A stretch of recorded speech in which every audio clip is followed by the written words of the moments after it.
imagine you've heard all the hype with, oh, Arizona's saturated. Oh, no one else should come in because you can't make money in short-term rentals or midterm rentals. I think that's the fear factor. I think there's plenty of opportunity here. I see it in Scottsdale. Scottsdale's trying to come down a little bit on their short-term rentals right now, but I think there's still multiple ways to make money in midterm and short-term rentals. I would say the majority of what everybody's hearing with regards to HOA or government restrictions are catered to short-term, meaning less than 30 days. 100%. I would say maybe some number less than 5% of everything out there has an HOA that caters to mid and even long-term. So I know that there's HOAs in Gilbert that say you have to rent your property for at least a year. That's great, but that doesn't represent the majority of the HOAs in Arizona. It definitely doesn't represent the government policy, and it absolutely is preventing anyone from renting the model that I'm talking about. But I don't own in that community or even anywhere near that community, and I don't see communities going down that path of you have to rent for a year. It is to my delight and benefit if every community in the state of Arizona says you have to rent for at least 30 days.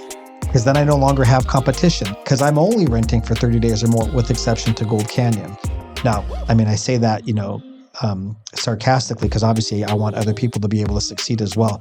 But if everyone did get out of the market because they only want to rent for less than 30 days, that leaves me as the Forrest Gump. I'm the last boat that can shrimp fish, right? I'm going to get all the business and I'll never have, any vacancies ever, ever, ever. If hypothetically it were to change to where they say now, you have to rent for at least a year, which would make it to where midterm people can't do it, that would be very different. The good news is that was all I was doing before anyway. Mm-hmm. And so mortgages are the same or paid off. So it's not like I won't still be profitable. It just won't be to the same extent. 100%. And now you do short-term rental, midterm rental. What would you say to a landlord that goes, oh, I can't rent my short-term, so I'm going to go back to long-term? Because right now you see a lot of people, I think they're probably doing it wrong on Airbnb and VRBO, but you see a lot of people that are like, oh, I'm not renting any longer. I'm going to go back to long-term. So they take all their furnishings out and they go back. Do you think that's the right thing, or do you think they should stick it out and figure out how to make the model work? That's such a good question because I'll give you a Jason Bingham tangent example to indirectly answer your question. There are different models for almost every category of knowledge or information or whatever that you're looking for that are true for the category of person that it's being applied to.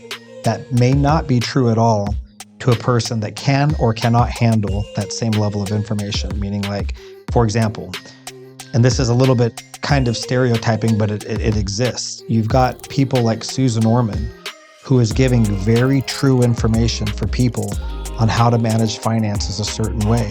But she's catering to a demographic that does not understand much higher, but also true laws, such as the concept of finance in general, right? If that's not something that you understand, if it's confusing for you, you don't want to find yourself meddling in it. You'll lose, you know what I mean? If you find that you're a person that's not terribly disciplined, you shouldn't be getting a credit card. The benefit that can come to you by being a disciplined person through a credit card will not come to you if you're not disciplined. And there's 100 reasons why. So I'm sure people that are listening to this without hearing those 100 reasons may immediately disagree. But my point is she's got a system that works for people that are at that level. There's a reason why your kids are not taking Calculus 3. It's not because Calculus 3 isn't truthful.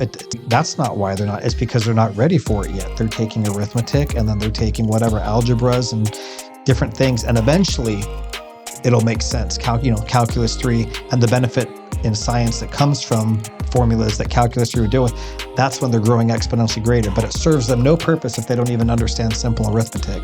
So Susan Orman, really good. If you have a little bit more discipline and understanding for business and finance, you've got, what's his name? He's got the radio show. Dave Ramsey, right? Great guy too. 100%.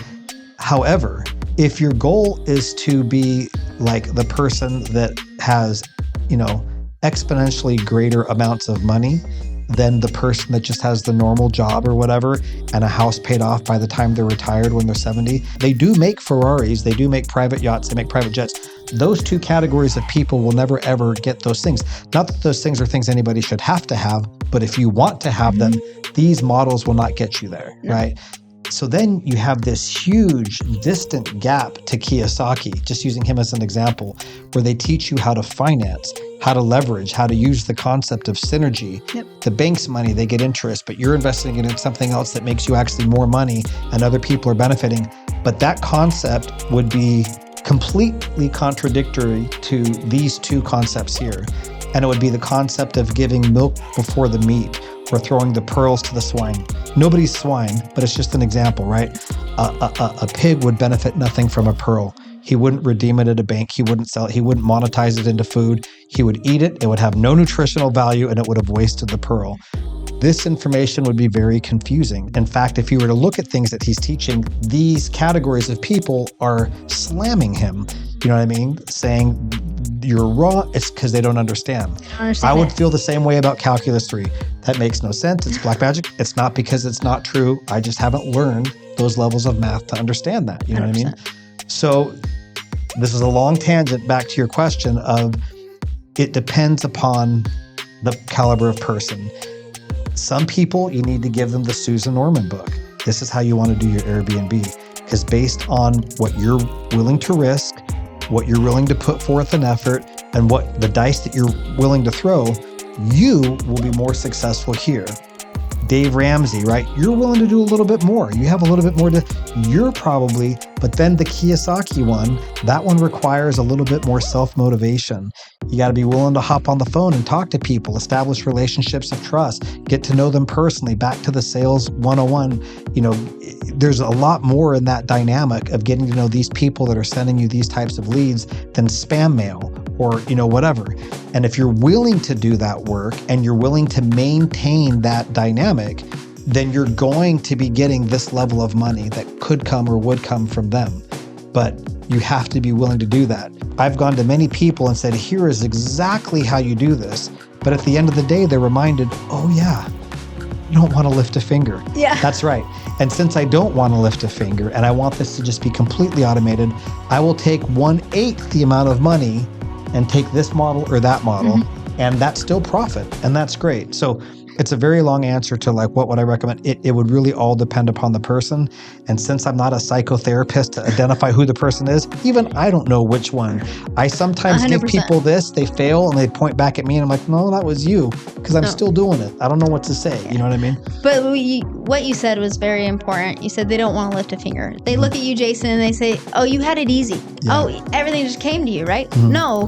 Who was the one on the phone calling, asking the questions like to your first guest? Who was trying to figure out how this works? Right. You know, going through the pains of the growing or whatever. Everybody has struggled, no matter, you're learning it. I mean, you're willing to learn it and you're willing to go through it. And I think sometimes people jump too fast, but also it depends on what kind of risk they're willing to take. Right. Like I always say, okay, if you want least amount of risk, long-term rentals. Yeah. And then you go short-term rental, and then, you know, you can play with mid-term rentals. Because each one kind of takes a little bit more of how long are you willing to have it sit to make sure you get what you want, you know? And you have to be willing to deal with that a little bit. And like you said, a lot of people don't want to lift fingers today. But if you will, you can have the success that other people have.